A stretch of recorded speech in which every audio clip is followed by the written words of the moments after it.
Começou? Olá, amigos, sejam todos muito bem-vindos para darmos início hoje a comparações da Gênese com a quinta edição, que todo mundo está buscando compreender as adulterações e não alterações, com a primeira edição. Mas para darmos início, nós temos que fazer agradecimento primeiramente a Simone Privato, que ela é diplomata Brasil-Argentina, e escreveu esse livro, O Legado de Allan Kardec, sobre a Gênese. Agradecer também ao Paulo Henrique de Figueiredo, que foi quem ajudou ao lançamento pela FEAL da Gênese, primeira edição. Agradecemos também a Confederação Espírita da Argentina, a Associação Espírita de Constância, a Biblioteca Nacional da França e aos Arquivos Nacionais da França por facilitar essa pesquisa todinha da Simone Privato e trazemos para nós esses fatos históricos e relativos a todo o legado que Allan Kardec nos deixou sobre a Gênese. Então, quando Kardec iniciou essa caminhada na doutrina espírita, ele criou inicialmente a Sociedade para a Ciência de Estudos Espíritas. Mais à frente, após seu desencarne, Amélie Baudet, sua ex-esposa, junto com Gabriel Delane e com Leon Denis, eles abriram a União Espírita Francesa e o jornal Le Espiritismo, que daqui a pouco a gente vai entrar nesses detalhes, porque a revista espírita, que foi escrita por Kardec na época, ficou com os direitos lá da Sociedade para a Ciência. E quem assumiu tudinho foi Lemarie. E nisso aí nós vamos dando continuidade na situação.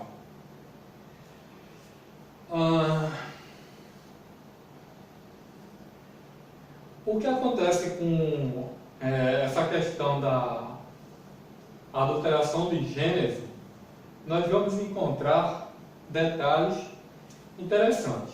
Exemplo, remoção de parágrafos, remoção de subtítulo, troca de parágrafos, troca de subtítulos, aumentos de conteúdo inadequado ao que Kardec ensina, questões doutrinárias duvidosas,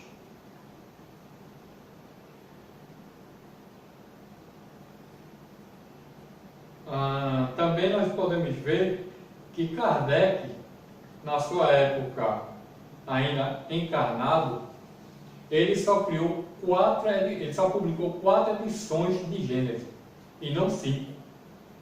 A quinta foi escrita, ou melhor dizendo, modificada, que se dá o nome revisada, aumentada, entre outras coisas, foi Lemarie. Por quê? A história é a seguinte. Kardec, antes de desencarnar, ele estava preparando o seu testamento para deixar tudo para sua esposa Amélie. Mas por momentos, antes do desencarne, ele não conseguiu terminar de preparar seu testamento e ficou os direitos para a Sociedade Anônima. Enquanto Lemarie não estava na Sociedade Anônima, Amélie Baudet e alguns outros membros continuaram o legado de Kardec. Tudo normal. Mais na frente, a partir de 1871, se eu não me engano, o Lemarie assume a Sociedade para a Ciência dos Estudos Espíritas.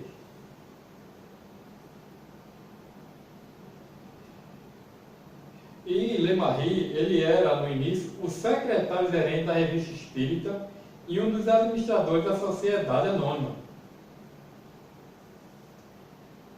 Porém, com o tempo, alguns acionistas que faziam parte da época de Kardec, depois do desencarne dele, começaram a se afastar. E o que houve?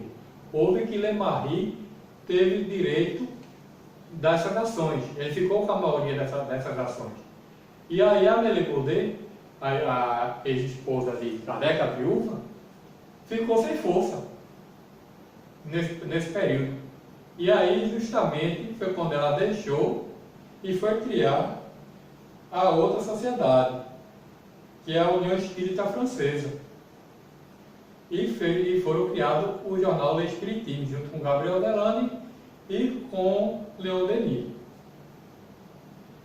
E aí, para a gente ter algumas noções do que ocorreu, nós vamos fazer algumas comparações que tem nas duas gêneses. Começando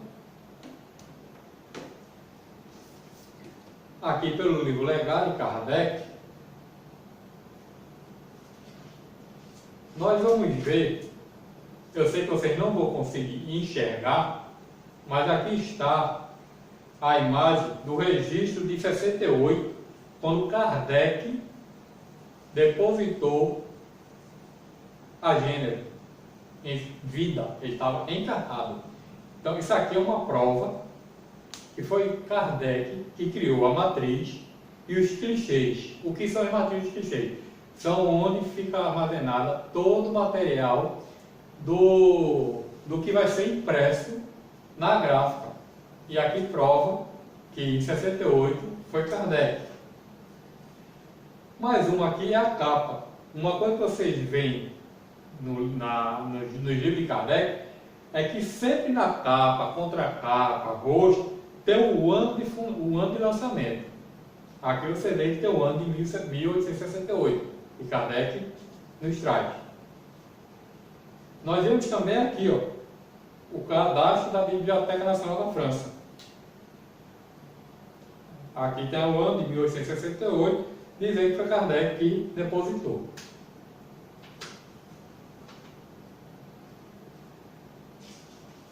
Se você reparar, é porque a imagem ela é pequena, mas as 4 edições, a capa aqui das 4 edições, tem um ano aqui embaixo, de 68. Todas elas foram feitas e todas elas têm o ano em cano aqui embaixo.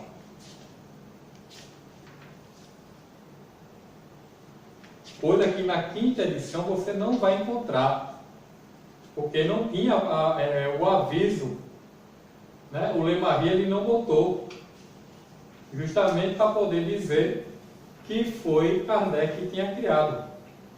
Aqui nós vemos o novo registro e a contracapa, né? Que foi registrado em 72. Aqui tem o ano de 72. Outro depósito legal. Como pode ter um depósito legal de Gênese em 72 se já existia um depósito anterior, que foi feito em 68 por Kardec? Aqui já fazia mais de 3 anos que Kardec tinha desencarnado. Aqui você vê a microfilmagem provando mais uma do registro, como aqui, de 72. Então, quando Kardec paga pelos clichês e a matriz, é porque ele não vai mais modificar a Gênese.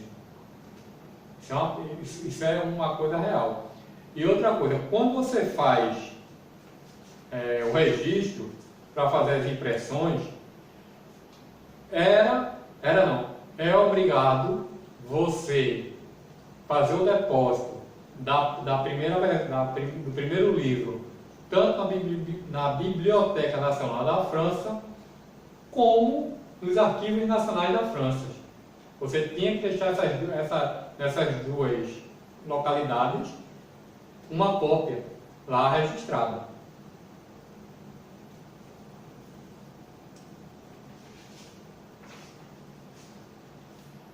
Mais na frente, nós vamos descobrir que, por acaso,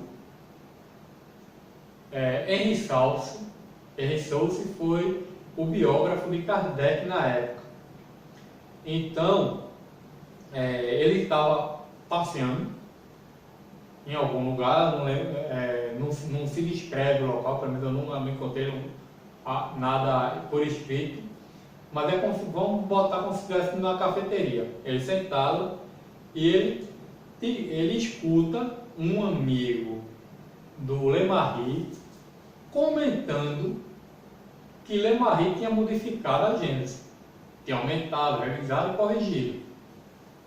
E ele estranhou, porque Kardec não tinha modificado nada. Até porque tudo que Kardec faz, ele escrevia na Revista Espírita. Então tudo que ele fazia estava na Revista Espírita. E aí Rousseau escreve uma mensagem para a União Parisiense de Estudos, né? A ex-Sociedade de Kardec, Sociedade Anônima, e ele traz um texto chamado Uma Infâmia. E eu vou ler para vocês compreenderem o que Henri Souza fala. Tendo a bondade de perdoar-me, irmãos e irmãs, em crença, se, contra minha vontade, me deixo levar pela indignação que minha alma transborda. Deveria expulsar em meu coração todo o pensamento de cólera e de ódio. No entanto, há circunstâncias nas quais não se pode controlar uma indignação muito justa. Todos nós sabíamos que existe uma sociedade espírita fundada para a continuação das obras de Allan Kardec e confiávamos a ela a responsabilidade de velar pela integridade da herança moral que nos havia deixado o mestre.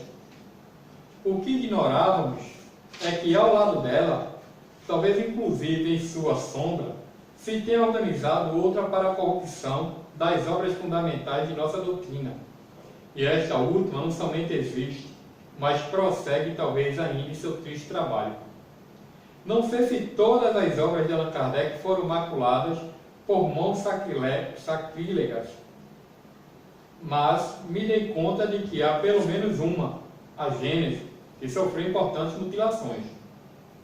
Chocado por essas três palavras, revista, corrigida e aumentada, colocadas abaixo da quinta edição, tive a paciência de confrontar página por página, linha por linha. Essa quinta edição, com a publicação publicada em 1868 e que eu havia comprado no momento de sua publicação. O resultado do meu trabalho é este. Ao comparar os textos da primeira edição com o da quinta, encontrei que 126 passagens haviam sido modificadas, acrescentadas ou suprimidas. Desse número, 11 foram objeto de uma revisão parcial, 50 foram acrescentadas e 65 suprimidas, sem contar os números dos parágrafos trocados de lugar, nem os títulos que foram acrescentados. Todas as partes desse livro sofreram mutilações graves, em maior ou menor grau, mas o capítulo 18, São Chegados os Tempos, é o que foi mais maltratado. As modificações que se produziram nele tornam-no quase irreconhecível. Agora me direis quem são os culpados? Qual foi o motivo dessa manobra? Ressaltei na primeira edição de Gênesis somente uma única passagem das que foram suprimidas. Será suficiente que a indique para colocá-los em condições de julgar quem deveria tirar o proveito dessa infâmia. A Gênesis de 1868, capítulo 15, Os Milagres do Evangelho, páginas 379 e 380. E aí ele vai comentar o tópico, que é o tópico 67. Mas isso aqui a gente vai entrar daqui a pouco, ele vai falar justamente da parte do corpo de Jesus, que a gente vai entrar já já. Então aqui é o que Simone Privat traz para a gente. Não vou comentar tudo sobre o livro, porque é muita informação. É um livro que todo mundo que estuda a doutrina, que dá aula que faz a parte de oratória, para passar as mensagens para as pessoas, é preciso estudar, tanto ele como a Gênesis. Até porque eu tenho as duas. E é aqui que eu vou fazer o estudo e comparando a diferença uma da outra.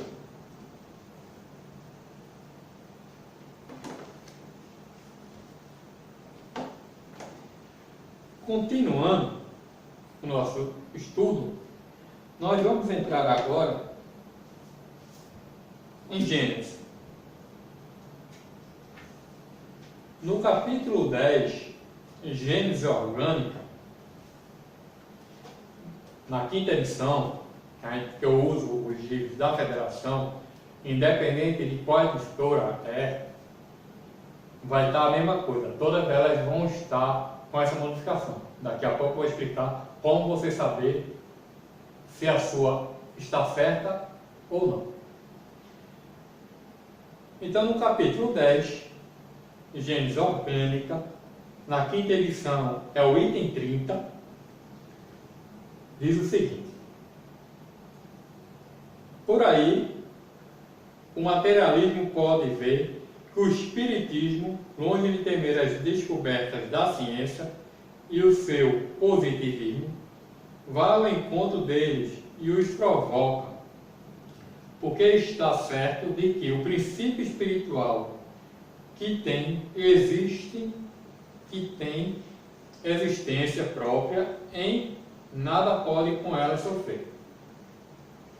E aí vamos para o segundo parágrafo. O espiritismo marcha ao lado do materialismo. No campo da matéria, admite tudo que o segundo admite, mas avança para além do ponto em que este se detém. O espiritismo e o materialismo são como dois viajantes que caminham juntos, partindo de um mesmo ponto. Chegados a certa distância, um diz: não posso ir mais longe. O outro prossegue e descobre um novo mundo. Porque então o primeiro diz que o segundo é louco? Só porque entrevendo novos horizontes, o segundo se decide a transpor os limites que o outro julga por bem não avançar. Também Cristóvão Colombo não foi taxado de louco, porque acreditava na existência de um mundo além do oceano. Quantos desses loucos sublimes a história não conta que tem feito a humanidade avançar e aos quais se tecem coroas depois de lhe haver tirado a lama? Pois bem, o espiritismo, esta loucura do século XIX, segundo os que se obstinam em permanecer ligados à Terra, nos torna evidente todo o mundo bem mais importante para o homem do que a América, visto que nem todos os homens vão à América, ao passo que todos, sem exceção, de um só, vão ao mundo dos espíritos, fazendo incessantes travessias de um para o outro.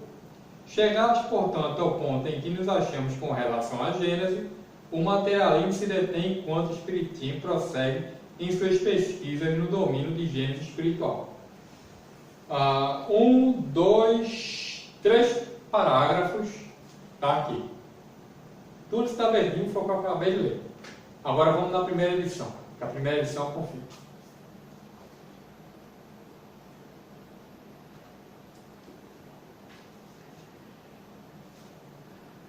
No capítulo 10, novamente, a Gênese orgânica, agora é o item 29, porque não existe 30, só tem 29.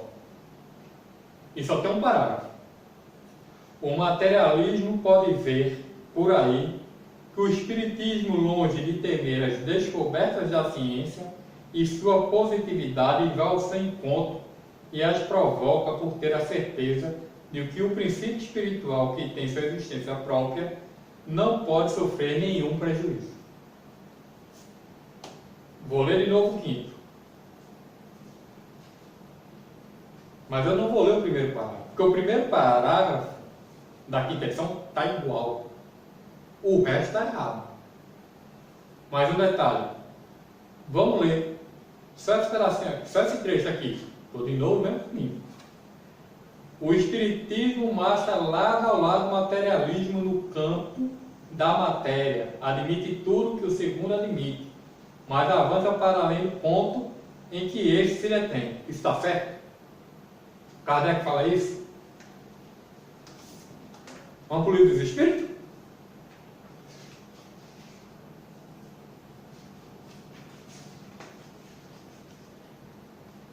Introdução ao estudo da doutrina espírita. Tópico 1. Vou ler só esse trecho verde para vocês compreenderem. E está marcado. Kardec fala: para coisas novas, precisamos de palavras novas. Assim o exige a clareza da linguagem para evitarmos a confusão inerente ao sentido mútuo dos mesmos termos. As palavras espiritual, espiritualista, espiritualismo têm acepção bem definida. Dá-lhes uma nova para aplicá-las. A doutrina dos espíritos seria multiplicar as causas já tão numerosas da anfibologia. Com efeito, o espiritualismo é o oposto do materialismo. Quem quer que acredite ter em si alguma coisa além da matéria é espiritualista, mas não se segue daí que creia na existência dos espíritos ou em suas comunicações com o mundo visível. Em lugar das palavras espiritual, espiritualismo, empregaremos para designar esta última crença as palavras espírita e espiritismo, cuja forma lembra a origem e o sentido radical, e que por isso mesmo tem a vantagem de ser perfeitamente inteligíveis, reservando ao vocábulo espiritualismo e sua acepção própria. Diremos, pois, que a doutrina espírita ou o espiritismo tem por princípio as relações do mundo material com os espíritos, ou seres do mundo invisível. Os adeptos do espiritismo serão os espíritas, ou, se quiserem, os espiritistas. Vou repetir só mais um trecho. Com efeito, o espiritualismo é o oposto do materialismo. O que é que está dito aqui na quinta? Segundo parágrafo, o espiritismo marcha ao lado do materialismo. Está certo isso? Não está. Isso aqui já é uma prova que não foi Kardec que escreveu, né? Isso aqui está bem nítido de entendimento que não foi Kardec. Dando sequência, nós vamos entrar agora numa parte muito delicada, que é no capítulo 15, os milagres do Evangelho, desaparecimento do corpo de Jesus. Essa fase, essa modificação, foi justamente quando Rustem lançou os 4 evangelhos, e que nós não temos certeza, porque nós não podemos afirmar que nós estávamos lá.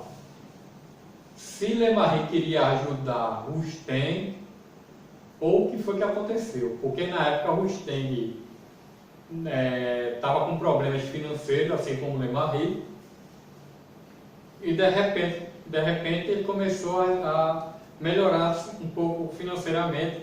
Depois foi lançado esse tópico aqui nos livros de Kardec. E mais uma vez, é difícil de entender o que foi que houve, ou porquê Lemarie fez esses equívocos com as obras de Kardec. Até porque ele trabalhou uma parte lá com o pessoal, tudinho. Mas a gente sabe, né, que nós somos todos influenciados, tem a questão de vaidade, o nosso orgulho, né, às vezes de querer passar por cima do outro para sermos melhores, né? Temos um nome, querer botar um nome para zelar, entrar na história, entre outras coisas. Mas nós não estamos aqui para julgar quem está certo, quem está errado, ou o que seja. Até porque a fé também não tem culpa de nada. Por quê? Porque quando a fé teve acesso aos arquivos na França, até a própria França pensava que a quinta edição tinha sido por Kardec. Só vieram descobrir realmente que estava errado agora há pouco, quando a Simone Privado, diplomata, Brasil e Argentina, foi para lá, fez as pesquisas, graças a Deus, mais uma vez, a Biblioteca Nacional da França, os Arquivos Nacionais da França cooperaram com a pesquisa dela e conseguimos descobrir alguns equívocos, né, nessa situação, e que hoje a gente sabe que tem muita coisa errada na Gênesis de quinta edição. E aí vamos dar um seguinte. Então, quinta edição, nessa parte do desaparecimento do corpo de Jesus, vai falar o seguinte. Na quinta edição é o item 64. O desaparecimento do corpo de Jesus, após sua morte, tem sido objeto de inúmeros comentários. É atestado pelos 4 evangelistas, baseados em relatos das mulheres que foram ao sepulcro no 3º dia depois da crucificação, e lá não encontraram. Algumas pessoas viram nesse desaparecimento um fato milagroso, enquanto outras o atribuíram a uma subtração clandestina. Segundo outras opiniões, Jesus não teria revestido um corpo carnal, mas apenas um corpo fluídico. Aí a gente para e pensa. Tudo bem que Jesus é Jesus, um Espírito Cristo, né? Tem total conhecimento de como é que funciona tudo. Até porque ele é o governador do homem. Mas vamos imaginar. Isso é questão lógica, raciocínio. A criança vai nascer. Vamos raciocinar como está dizendo aqui. Ele está dizendo que Jesus tem um corpo fluido. O corpo físico não vai ter corpo físico. Então ele vai estar tangível, vai materializar um corpo material. Ele vai ter que fingir que vai engatinhar. Ele vai fingir que vai aprender a andar. Ele vai fingir que vai começar a falar. Todo esse processo. Ele vai fingir que está sentindo dor. Ele vai fingir o choro todinho de criança. E assim sucessivamente. Agora, pergunta a você. Que médium é esse que teria que estar lá para estar doando fluidos suficiente para Jesus por mais de 30 anos? Porque para a materialização tem que ter um médium. E o ectoplasma de trabalho para isso é no máximo 2, 3 horas. Agora me diga. Com mais de 30 anos, tem um médium ali do lado de Jesus fazendo todo esse campo fluido. Ele não teve um corpo material. Ele não passou por todo o processo? Lógico que passou. Isso é fato, isso é lógico. Ele teve um corpo carnal. Foi encarnado. No próprio livro A Caminho da Luz, de Emmanuel, psicografado por Chico Xavier, está lá, acho que é no 2º ao 3º parágrafo do primeiro capítulo, a Gênese Planetária. Ele fala lá que houve 2 reuniões. Na primeira reunião que Jesus teve com o Conselho dos Espíritos Cristo, junto com Deus, de que ele ia governar um orbe, ele ia receber a matéria para preparar todo o planeta Terra. E a segunda reunião foi a marcação da data dele encarnar na Terra. Então, se ele está encarnando, tem carne, tem corpo físico. Então, esse segundo trechinho aqui já não combina. Então, vamos continuar a história. Não teria sido em toda uma vida mais do... A luz aqui está interrompendo um pouquinho. Mais que uma aparição tangível, uma espécie de agênere. Em suma, seu nascimento, sua morte e todos os outros materiais de sua vida teriam sido apenas aparentes. Foi assim que dizem, seu corpo voltado ao estado fluídico pode desaparecer do sepulcro, e foi com esse mesmo corpo que ele teria mostrado depois de sua morte. Sem dúvida semelhante, fato não é radicalmente impossível, dentro de que hoje se sabe sobre as propriedades dos fluidos, mas seria, pelo menos, inteiramente excepcional e em formal oposição ao caráter dos agêneres. Capítulo 14, item 36. Trata-se, pois, de saber se tal hipótese é admissível ou se é confirmada ou contraditada pelos fatos. A história de Jesus na Terra apresenta dois períodos, o que precedeu e o que seguiu a sua morte. No primeiro, desde o momento da concepção até o nascimento, tudo se passa pelo que respeita a sua mãe, como nas condições ordinárias da vida, desde seu nascimento até sua morte. Tudo em seus atos, na sua linguagem e nas diversas circunstâncias da sua vida, revela as características inequívocas da corporeidade. Os fenômenos de ordem psíquica que nele se produzem são acidentais e nada têm de anômalos, visto que se explicam pelas propriedades do perispírito e se dão em graus diferentes, noutros indivíduos. Depois de sua morte, ao contrário, tudo nele revela ser fluídico. A diferença entre os dois estados é tão marcante que não podem ser assimilados. O corpo carnal tem as propriedades inerentes à matéria, propriamente dita, propriedades que diferem essencialmente dos fluidos etéreos. Naquela desorganização se opera pela ruptura da coesão molecular. Ao penetrar no corpo material, um instrumento portante lhe divide os tecidos. Se os órgãos essenciais à vida forem atacados, cessa-lhes o funcionamento e sobrevém a morte do corpo. Não existindo no corpo fluídico essa coesão, a vida já não depende aí da ação de órgãos especiais, de modo que não se podem produzir desordens análogos àquelas. Um instrumento portante ou outro qualquer penetra no corpo fluídico como se penetrasse numa massa de vapor, sem lhe ocasionar qualquer lesão. É por isso que não podem morrer os corpos dessa natureza, e porque os seres fluídicos, designados pelo nome de agêneres, não podem ser mortos. Então, detalhe aqui, eu acho que ele não sabe o que é agênere, né? Porque ele está falando de agênere, ele está misturando as peças aqui, todinha. Outra coisa, outro detalhe importante, se Jesus estava com o corpo fluídico, como é que na morte sangrou? Vamos pensar. Após o sepulcro de Jesus, seu corpo se conservou inerte e sem vida. Foi sepultado como são comumente os corpos, e todos o puderam ver e tocar.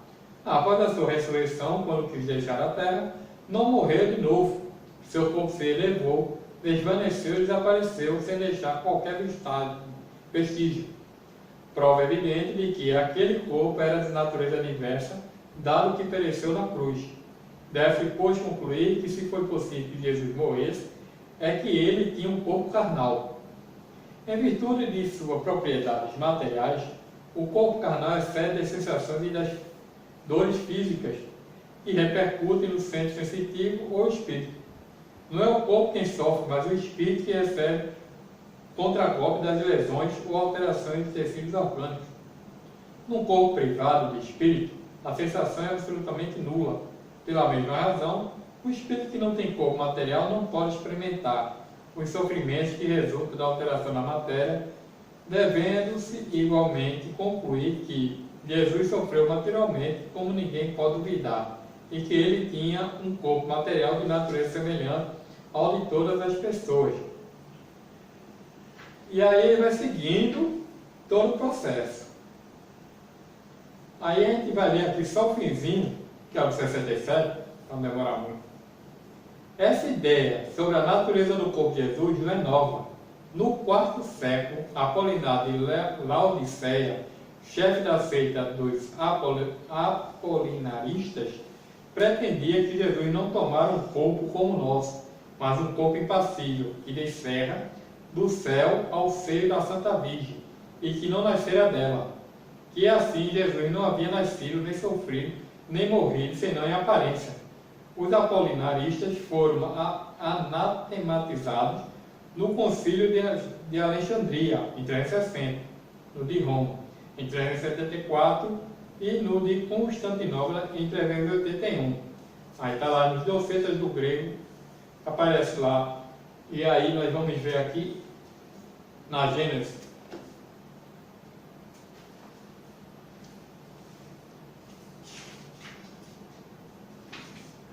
desaparecimento do corpo de Jesus. Vamos fazer o mesmo processo. O desaparecimento do corpo de Jesus após sua morte tem sido objeto de numerosos comentários. Ele é atestado pelos 4 evangelistas, segundo a narrativa das mulheres que foram ao sepulcro no terceiro e não encontraram lá. Alguns viram nesse desaparecimento um fato miraculoso, outros supuseram uma remoção clandestina. Conforme a outra opinião, Jesus não teria se revestido de um corpo carnal, mas somente de um corpo fluídico. Ele não teria sido, durante toda a sua vida, mais uma aparição tangível, em outra palavra, uma espécie de agenda. Seu nascimento, sua morte e todos os atos materiais de sua vida teriam sido apenas uma aparência. É assim, dizem que seu corpo, retornando ao seu estado fluídico, pôde desaparecer do sepulcro. E é com esse mesmo corpo que ele teria se mostrado após sua morte. Sem dúvida, tal fato não é radicalmente... Aí Kardec começa a comentar. Veja a diferença da resposta. Sem dúvida, tal fato não é radicalmente impossível de acordo com o que sabemos hoje sobre as propriedades dos fluidos.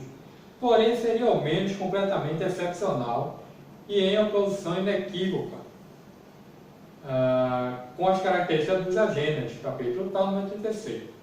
A questão é então saber se uma tal hipótese é admissível, se ela é confirmada ou refutada pelos fatos.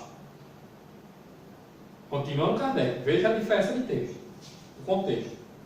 A permanência de Jesus na Terra apresenta 2 períodos, o que precedeu e o que seguiu a sua morte.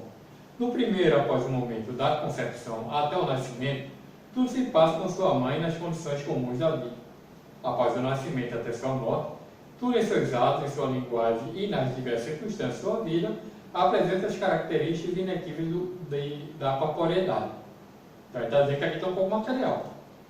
O fenômeno de ordem psíquica que se produzem nele são acidentais e nada normais, já que se explica pelas propriedades do perispírito, e se encontra em diferentes graus em outros indivíduos. Após sua morte, ao contrário, tudo nela revela o ser fluídico. A diferença entre os dois estados é de tal forma marcante que não é possível compará-los. O corpo carnal tem as propriedades inerentes à matéria propriamente dita e que diferem essencialmente daquelas dos fluidos etéreos. A desorganização aí se opera pela ruptura da coesão molecular. Um instrumento cortante penetrando no corpo material divide os tecidos. Se os órgãos essenciais da vida forem atingidos, seu funcionamento cessa e a morte segue. Isto é, a morte do corpo. Essa coesão não existindo nos corpos fluídicos, a vida não repousa sobre o funcionamento dos órgãos especiais. E nele não se produzem desordens análogas. Um instrumento cortante ou qualquer outro, aí, penetra como um vapor, sem nele causar qualquer lesão. Eis porque esse tipo de corpos não pode morrer, e porque os seres fluídicos designados sob o nome de agêneres não podem ser destruídos. Após o suplício de Jesus, seu corpo ficou inerte e sem vida. Ele foi sepultado como os corpos comuns, e cada um pôde vê-lo e tocá-lo. Após a ressurreição, quando ele quis deixar a terra, não morre outra vez. Seu corpo se eleva, desvanece, desaparece sem deixar nenhum traço. Prova evidente de que esse corpo era de outra natureza. Diferente daquele que permanece na cruz, de onde é preciso concluir que se Jesus pôde morrer, é que ele tinha um corpo carnal. Por consequência de suas propriedades materiais, o corpo carnal é a sede das sensações e das dores físicas que repercutem no centro sensitivo ou espírito. Não é o corpo que sofre, é o espírito que recebe a repercussão das lesões ou alterações de tecidos orgânicos. Em um corpo privado de espírito, a sensação é absolutamente nula. Pela mesma razão, o espírito que não tenha corpo material não pode experimentar os sofrimentos que são resultados da alteração na matéria. De onde é preciso igualmente concluir que se Jesus sofreu materialmente, o que não se pode duvidar é que ele tinha um corpo material, de uma natureza semelhante à de todo mundo. Veja que é diferente um texto do outro. E aí a gente vai concluir com 67. Ainda existe 68, mas vamos concluir com 67, tá? Em que se transformou o corpo carnal. É um problema cuja solução não se pode deduzir até nova ordem, salvo por hipóteses, pela falta de elementos suficientes para assegurar uma convicção. Essa solução, aliás, é de uma importância secundária e não acrescentaria nada aos méritos de Cristo, nem aos fatos que atestam. De certa maneira, muito categórica, sua superioridade e sua missão divina não pode, pois, haver sobre o modo como esse desaparecimento aconteceu, mas que opiniões pessoais que teriam valor apenas se fossem confirmadas por uma lógica rigorosa, assim como pelo ensinamento geral dos Espíritos. Ora, até o presente, nenhuma das que foram formuladas recebeu a sanção desse duplo controle. Se os Espíritos ainda não resolveram a questão pela unanimidade de seus ensinamentos, é que, sem dúvida, o momento da resolução ainda não chegou, ou que ainda faltam conhecimentos com a ajuda dos quais possamos resolvê-la por si próprio. Entretanto, sendo descartada a suposição de um rápido clandestino, poder-se-ia encontrar, por analogia, uma explicação provável da teoria do duplo fenômeno dos transportes e da invisibilidade. Livro dos Espíritos, capítulo 4 e 5. Agora a gente vai aqui para o último capítulo.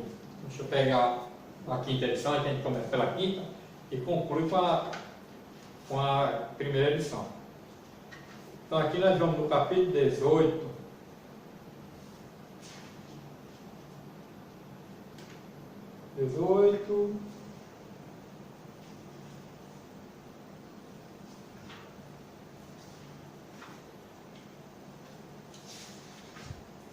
Cadê? Acho que é o 20.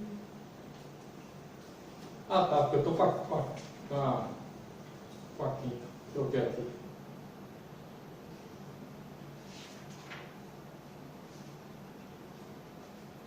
Capítulo 17.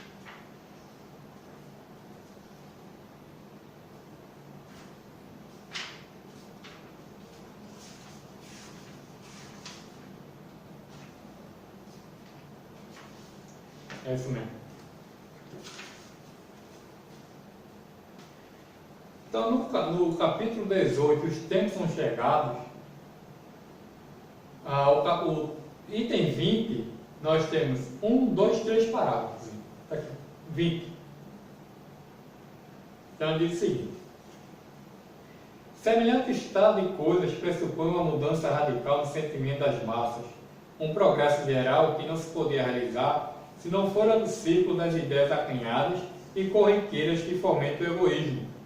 Em diversas épocas, homens de escola procuraram impelir a humanidade por esse caminho, mas a humanidade ainda, jovem demais, conservou-se surda e os ensinamentos que eles ministraram foram como uma boa semente caída no pedregulho. Hoje a humanidade está madura para lançar o olhar a alturas antes nunca entrevistas, a fim de nutrir-se de ideias mais amplas e compreender o que outrora não compreendia. A geração que desaparece levará consigo seus erros e preconceitos.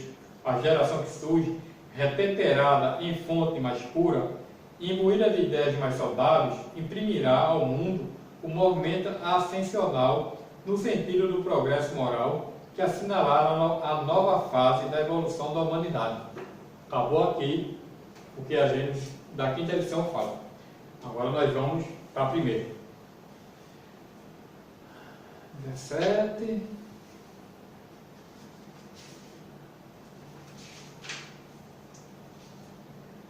Agora o 20 começa aqui e acaba aqui.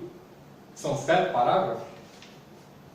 Então veja a diferença. Agora veja a sabedoria de Kardec, a diferença de texto. Nesse grande movimento regenerador, o Espiritismo tem um papel considerável. Não o Espiritismo ridículo, inventado por uma crítica zombeteira, mas o Espiritismo filosófico, como o compreende qualquer um que se dê ao trabalho de buscar a mente em sua caixa. Pelas provas que oferece das verdades fundamentais, ele preenche o vazio que a incredulidade criou nas ideias e nas crenças. Pela certeza de que dá de um futuro conforme a justiça de Deus e que a mais severa razão pode admitir, atenua as amarguras da vida e previne os funestos efeitos do desespero. Fazendo conhecer novas leis da natureza, ele dá a chave de fenômenos incompreendidos e de problemas insolúveis até hoje, destruindo ao mesmo tempo a incredulidade e a superstição. Para ele, não há nem sobrenatural, nem maravilhoso. Tudo acontece no mundo em virtude de leis imutáveis. Longe de substituir um exclusivismo por outro, o Espiritismo se apresenta como campeão absoluto da liberdade de consciência. Combate o fanatismo sob todas as formas, cortando pela raiz, anunciando a salvação para todos os homens de bem, assim como a possibilidade para os mais imperfeitos de chegar por seus esforços pela expiação e reparação, a perfeição única que leva à suprema felicidade. Em lugar de desencorajar o fraco, encoraja-o, mostrando-lhe o porto de que pode chegar. Ele não diz, fora do Espiritismo não há salvação, mas com o Cristo, fora da caridade, não há salvação. Princípio de tolerância que ligará os homens num sentimento comum de fraternidade, em vez de separar em seitas inimigas.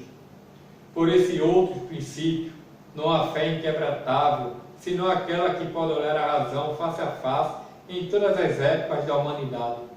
Ele destrói o império da fé cega que aniquila a razão, a obediência passiva que embrutece, emancipa a inteligência do homem e ergue sua moral. Consequente consigo próprio, não se impõe, diz o que é, o que quer, o que dá, e atende àquele que lhe vem livremente e voluntariamente, quer ser aceito pela razão e não pela força. Respeita todas as crenças sinceras e só combate a incredulidade, o egoísmo, o orgulho e a hipocrisia, que são as chagas da sociedade e os obstáculos mais sérios de progresso moral. Mas ele não condena ninguém, nem mesmo seus inimigos, porque está convencido de que o caminho do bem está aberto aos mais imperfeitos e que cedo ou tarde, por ele, encontrarão. Veja que coisa linda. Não dá para comparar um texto com o outro. É impossível Kardec ter tirado esse texto das 4 primeiras edições que ele fez, que ele não modificou, e ter colocado aquele outro texto na quinta. É impossível disso ter acontecido. Um texto lindo, de uma forma poética. Mas a gente vai continuar. Obras postas. Aí aqui é o problema, né? O problema por quê? Porque aí agora vai entrar na história como é que chegou a Obras Póstumas, né? Como é que ela foi editada. Vamos para o início da história. Kardec encarnado, com a Sociedade Anônima, sua esposa de lado, Amélie Boudet, e seus trabalhadores. Kardec desencarna, que é como a gente sabe, em 68, então, em março de 69, que liga. A Amélie Boudet continua na Sociedade Anônima. Em 70 para 71, Lemarie assume a Revista Espírita e a Sociedade, porque a maioria dos associados saíram, então ele ficou com as ações, e a Amélie Boudet perdeu sua força.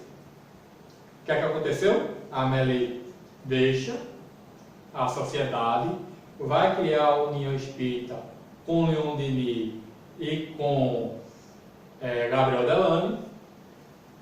Henri Souza descobre a falcatrua, né? A questão da adulteração, faz o artigo da infâmia, joga no jornal Le Espiritisme, que era um deles, e eles fazem a pressão de Le Marie para saber por que ele adulterou.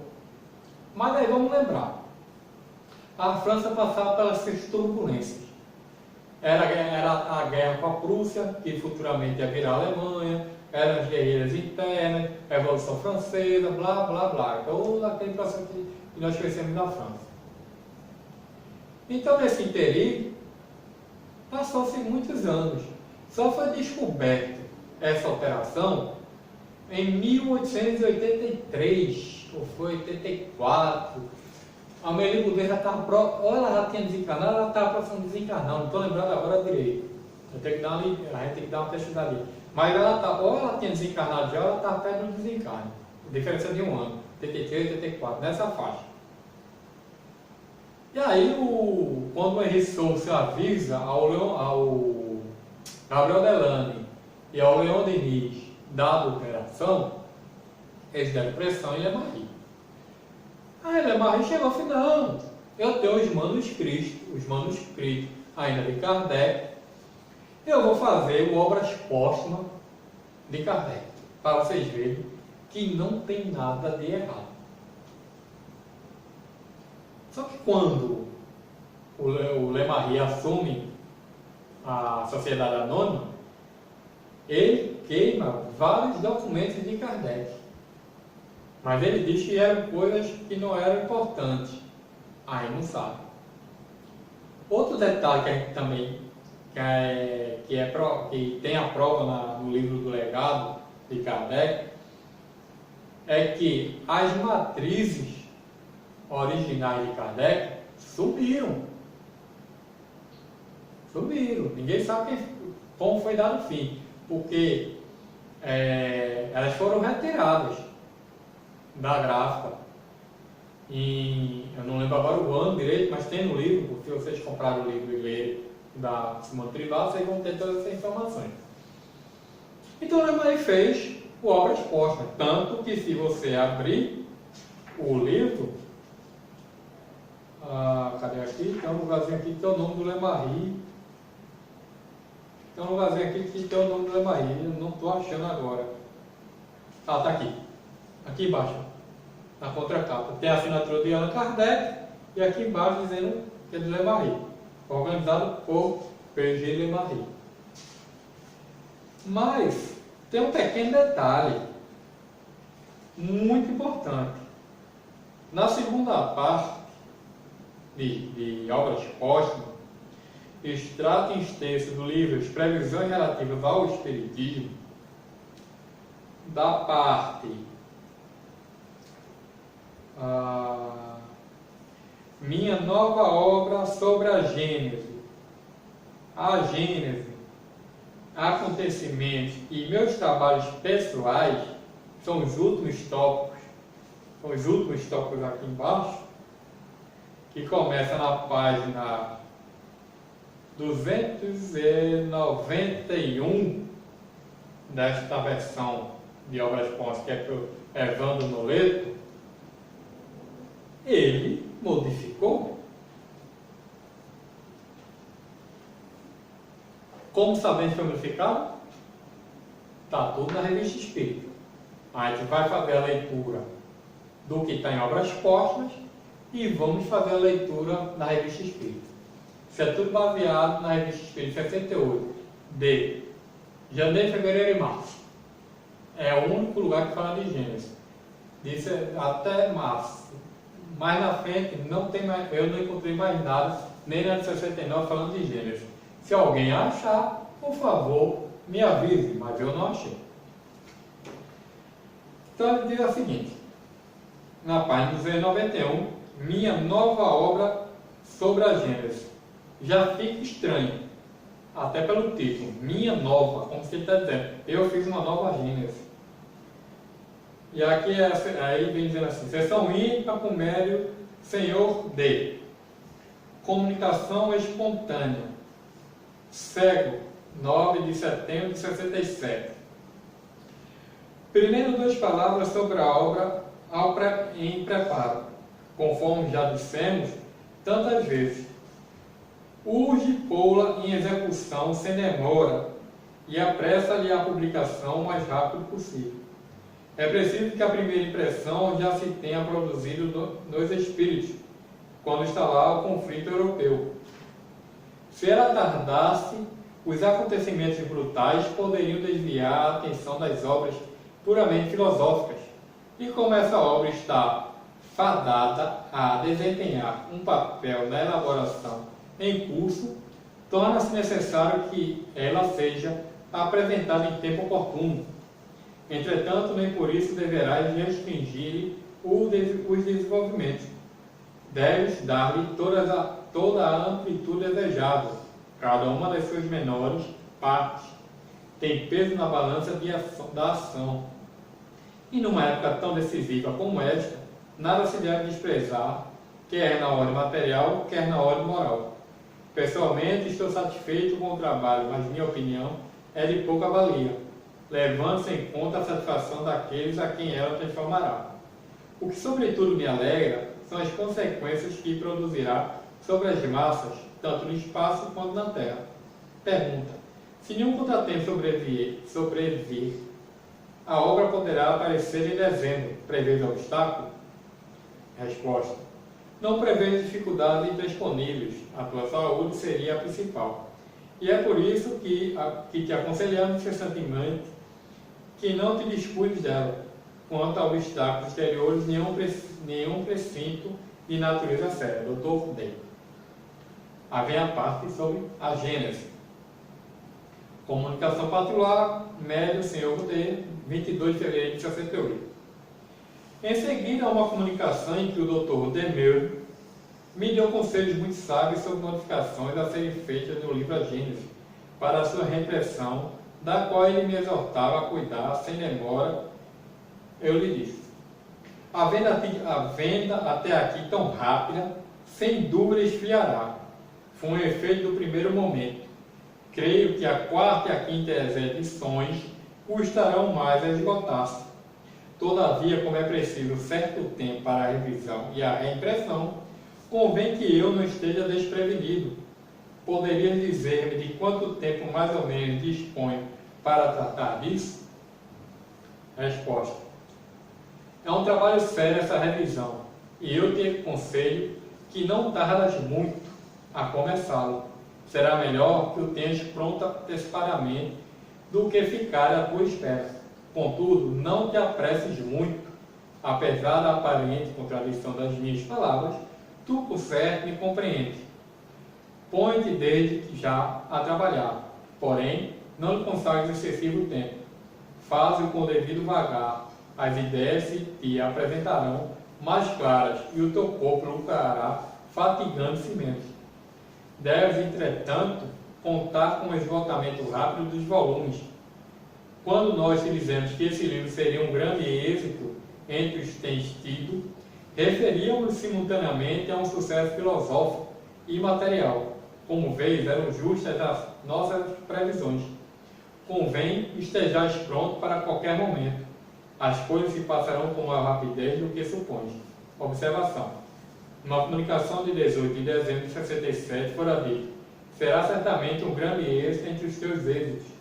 É notável que o intervalo de 2 meses, outro espírito repita exatamente as mesmas palavras, dizendo: quando nós te dizemos, etc. Essa palavra, nós, prova que os espíritos agem de acordo e que às vezes um só fala por muitos. E aí o penúltimo tópico: comunicação íntima dada ao Senhor C. Médio, Paris, 23 de fevereiro de 68. Ocupa-te desde já com o trabalho que tens esboçado sobre os meios de algum dia seres útil aos teus irmãos, em crença de servir-lhes a causa da doutrina, porque será possível que os acontecimentos que se desenrolarão não te deixem lazeres suficientes para te consagrar ao refletir do trabalho. Esses próprios acontecimentos darão lugar à fase durante as quais o pensamento humano poderá produzir-se com absoluta liberdade. Nesses momentos, o cérebro em delírio, carente de qualquer orientação sadia, gerarão enormidades tais que a notícia do próximo aparecimento da besta, do Apocalipse, não espantaria ninguém e passaria despercebida. Os jornais vomitarão todas as loucuras humanas até se esgotar as paixões que eles terão engendrado. Semelhante época será favorável aos espíritos. Eles se arregimentarão, prepararão seus materiais e suas armas. Ninguém pensará em molestá-los, visto que eles não causarão embaraço a quem quer que seja. Serão os únicos discípulos do Espírito ou do Espírito. Os outros serão discípulos da matéria. E aí o último tópico de obras postas para a gente entrar na vida espírita. A gente vai ver tudo isso sendo Kardec escrevendo. Meus trabalhos pessoais, conselhos diversos, médio, Sr. T. Paris, 4 de julho de 1868. Os seus trabalhos pessoais estão bem encaminhados. Prossegue na repressão da tua última obra. Faz o teu planejamento geral para o fim do ano. É coisa de utilidade, e quanto mais descansa em nós, está apenas no começo a impulsão que a Gênese produz, e muitos elementos abalados por ela se acomodarão, dentro em pouco, sob a tua bandeira. Outras obras sérias também aparecerão para acabar de esclarecer o juízo humano sobre a nova doutrina. Aprova igualmente a publicação de cartas de Lavater. É uma coisa pequenina, mas destinada a produzir grandes efeitos. Em suma, um ano será fecundo para todos os amigos do progresso racional e liberal. Também concorda em que publiques o resumo que pretende fazer sob a forma de catecismo humano ou manual. Catecismo? Doutrina espírita não tem catecismo. Vamos continuar. Mas acho que deves esmiuçá-lo cuidadosamente, quando estiveres para dá-lo à publicidade. Não te esqueças de me consultar sobre o título. Terei talvez uma boa indicação em te oferecer e cujos termos dependerão dos acontecimentos já verificados. Ao te aconselharmos ultimamente que não lavasse muito tempo para realizar a Gênese, dissemos que terias de fazer acréscimos em diversos pontos, a fim de preencher algumas lacunas e de condensá-los aqui e ali, a matéria de modo a não tornar-lhes mais extenso o volume. Nossas observações não foram inúteis e muito nos alegará para colaborar na revisão dessa obra, como nos alegrou haver contribuído para a sua execução. Recomendo-te hoje que revejas com atenção, principalmente os primeiros capítulos, cuja ideia são todas excelentes, que nada contém que não seja verdadeiro, mas algumas de cujas expressões poderiam prestar-se a interpretações errôneas. Salvo essas retificações que te aconselho e não deixares de lado, porque o antagonista se lança à palavra quando não pode atacar as ideias. Nada mais precisa indicar sobre o assunto. Aconselho, entretanto, que não percas tempo. É preferível que os volumes esperem pelo público do que estes por ele. Nada deprecia, mas uma obra do que a interrupção da sua venda. Impacientado por não poder satisfazer os pedidos que lhe são feitos, perdendo assim a ocasião de vender os livros, o eleitor se desinteressa das obras do autor imprevidente. O público se cansa de esperar e a má impressão que daí resulta custa e dissipar-se. Por outro lado, não é mal que goze de uma certa liberdade de espírito para acudir às eventualidades que possam surgir à tua volta e para dispensar os teus cuidados a estudos particulares. E segundo, os acontecimentos podem ser suscitados atualmente ou relegados para tempos mais propícios. Mantém-te, pois, pronto para tudo. Desembaraça-te de todos os obstáculos, quer para te consagrares a um trabalho especial, se a tranquilidade geral o permite, quer para estares preparando a qualquer acontecimento. Se complicações imprevistas vierem tornar necessária da tua parte uma determinação súbita, o ano próximo começará em breve. É preciso, pois, que pelos fins deste, desde a última demão, a primeira parte da obra espírita, a fim de teres livre o campo para a conclusão da tarefa que concerne ao futuro. Agora me diga, dá para acreditar um texto desse, que a espiritualidade fala um negócio desse? Não dá, né? Agora a gente vai para Revista Espírita. Mais uma coisa, o mentor espiritual das obras, na época de Kardec, era São Luís. Esse espírito que ele dá só como B era um médico que trabalhava com Kardec. E ele era fascinado pela doutrina espírita. Fascinado no modo termo de gostar, não do lado oposto. Então ele gostava de aprender, estudava. Ele não iria fazer um negócio desse, até porque ele desencarna. E Kardec bota na Revista Espírita também, fazendo uma dedicatória para ele. Então isso aqui é um texto que também está modificado. Então a Revista Espírita, em janeiro de 68, na página 53 da versão digital, ele traz a bibliografia de Gênesis, que são todos os capítulos e todos os subtópicos, junto com seus vídeos. Aí eu pergunto a você, na tua Gênesis, que eu vou te dar um estoque, só um toque, para saber se a tua Gênesis está certa. Aí você não sabe se é a primeira, se é a quinta, quarta. Vai no capítulo 6.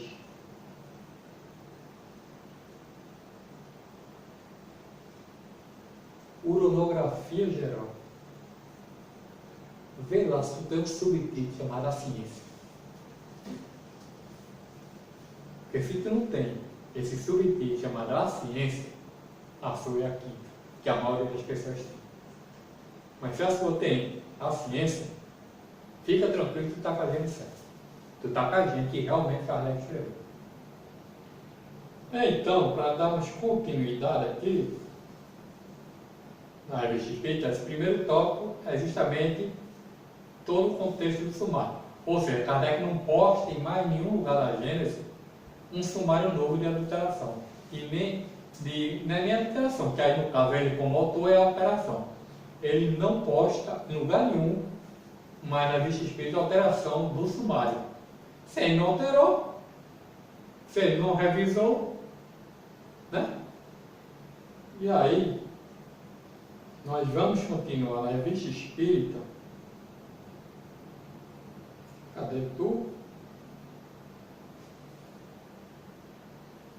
Aqui. Fevereiro de 68,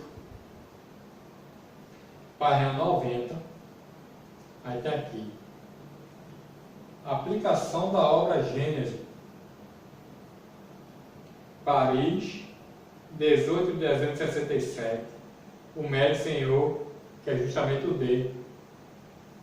Deixa eu virar aqui para facilitar aqui minha vida, porque o reflexo da luz aqui está muito forte. Deslinha. Aí ele diz o seguinte: esta obra vem na hora certa, na medida em que a doutrina está hoje bem estabelecida do ponto de vista moral e religioso. Seja qual for a direção que tome agora em diante, tem precedente muito arraigado no coração dos adeptos, para que ninguém possa temer que ela se desvie de seu caminho. O que importava satisfazer, antes de tudo, eram as aspirações da alma, era suprir o vazio deixado pela dúvida nas almas vacilantes em sua fé. Esta primeira missão hoje está cumprida. O Espiritismo entra atualmente em uma nova fase, ao atributo de consolador. Alia o de instrutor e diretor do espírito em ciência e em filosofia, como em moralidade. A caridade, sua base inabalável, dele fez o laço das almas ternas. A ciência, a solidariedade, a progressão, o espírito liberal dele farão o traço de união das almas fortes. Conquistou os corações que amam com armas de doçura. Hoje, viril é as inteligências viris que se dirigem. Materialistas, positivistas, todos os que, por um motivo qualquer, se afastaram de uma espiritualidade cujas imperfeições suas inteligências lhe mostravam, nele vão encontrar novos alimentos para a sua insaciabilidade. A ciência é sua senhora, mas uma descoberta chama a outra, e o homem avança sem cessar com ela, de desejo em desejo, sem encontrar completa satisfação. É que o espírito também tem suas necessidades, é que a alma mais ateísta tem aspirações secretas, inconfessadas, e que essas aspirações reclamam seu alimento. A religião antagonista da ciência respondia pelo mistério a todas as questões da filosofia cética. Ela violava as leis da natureza e as adaptava à sua fantasia, para daí extrair uma explicação incoerente de seus ensinamentos. Vós, ao contrário, vos sacrificais à ciência, aceitais todos os seus ensinamentos, sem exceção, e lhe abris horizontes que ela supunha intransponíveis. Tal será o efeito desta nova obra. Não poderá senão assegurar mais os fundamentos da crença espírita nos corações que já possui e fará dar um passo à frente para a unicidade a todos os dissidentes, à exceção, entretanto, dos que o são por interesse ou por amor próprio. Esses o veem com despeito sobre base cada vez mais inabaláveis, que os lançam para trás e os rechaçam na sombra. Só havia pouco ou nenhum terreno comum onde se pudesse encontrar. Hoje o materialismo vos acotovela por toda parte, porque estando em seu terreno, não estarias menos no vosso, e ele não poderá fazer outra coisa senão aprender a conhecer os hóspedes que lhe traga a filosofia espírita. É um instrumento de duplo efeito, uma sapa, uma mina que ainda derruba algumas ruínas do passado, uma colher de pedreiro que edifica para o futuro. A questão de origem que se prende à Gênese é para todos uma questão apaixonada. Um livro escrito sobre esta matéria deve, em consequência, interessar a todos os espíritos sérios. Por esse livro, como vos disse, o espiritismo entra numa nova fase, e esta preparará as vias de fase que mais tarde se abrirá, porque cada coisa deve vir a seu tempo. Antecipar o momento propício é tão prejudicial quanto deixá-lo escapar. São Luís, que é justamente o orientador de Kardec em todo o seu trabalho. Mais um pouquinho na Revista Espírita. Cadê?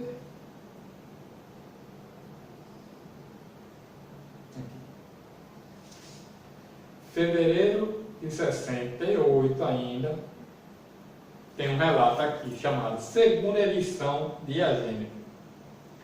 Estando quase esgotada a primeira edição de A Gênese, neste momento procede-se a tiragem da segunda edição, na qual não foi feita nenhuma alteração.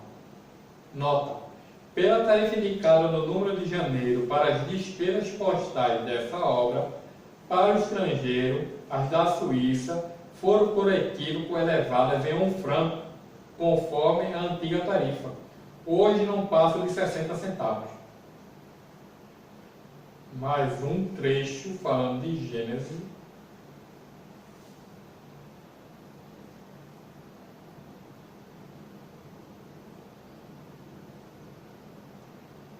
E a última parte que Kardec fala de Gênese em Revista Espírita.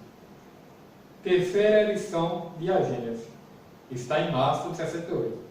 A segunda edição de A Gênese está quase esgotada. Neste momento, tira-se a terceira de maneira a não haver interrupção. você vê que Kardec passa todas as informações na Revista Espírita. Ele equivocou-se no valor para a Suíça e outros países, avisou na Revista Espírita que estava errado e que agora as pessoas, quando comprassem, iriam pagar por 60 centavos, que era a correção do valor, porque não tinha como ele devolver o dinheiro. Então ele baixou o valor para facilitar as pessoas. Agora me diga, será que tem erro? Será que não tem? O que é que você acha? Por toda essa informação que foi passada pela Simone Privato, com seu livro, O Legado de Kardec, porque o Paulo Henrique de Figueiredo fala também em suas palestras, explicando o que mostra no livro dos Espíritos, lá na introdução, na primeira parte da introdução, explicando que o Espiritismo não anda ao lado do materialismo, de todas essas mudanças escritas na quinta edição com a primeira edição. Tanta modificação. O que é que você acha? Mais uma coisa, não jogue fora essa quinta edição. Guarde, compare o texto, faça o estudo para aprender. O espírita vai estudar. Ele não simplesmente joga fora. Ele vai estudar, ele vai fazer a comparação. Ele vai buscar para ensinar os outros. Assim como eu estou fazendo com você. Trazendo. Foi muito texto, eu sei. Eu li muita coisa? Li. Por quê? Porque tinha que mostrar. Não adiantava eu falar. Eu tenho que trazer para você ver o que está escrito em cada obra. A FEB também tem uma versão da primeira edição. Elas lançaram. Só que elas lançaram pouca. Não sei qual motivo. Só imprimiram 300 edições. Eu espero que a FEB ela lance mais reimpressões futuramente para possamos ter o material também da FEB. Porque é bom a gente ter para comparar os textos, para estudar. Eu já fiz a comparação da primeira edição com a quinta. Com a primeira edição da FEB e da FEL. São idênticos. Não tem diferença.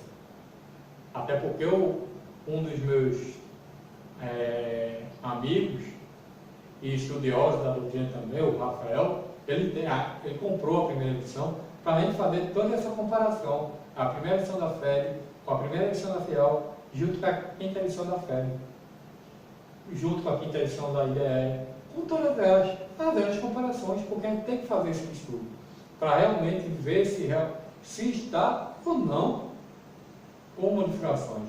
E o que a gente prova, a gente constata aqui, hoje, sim, houve modificações.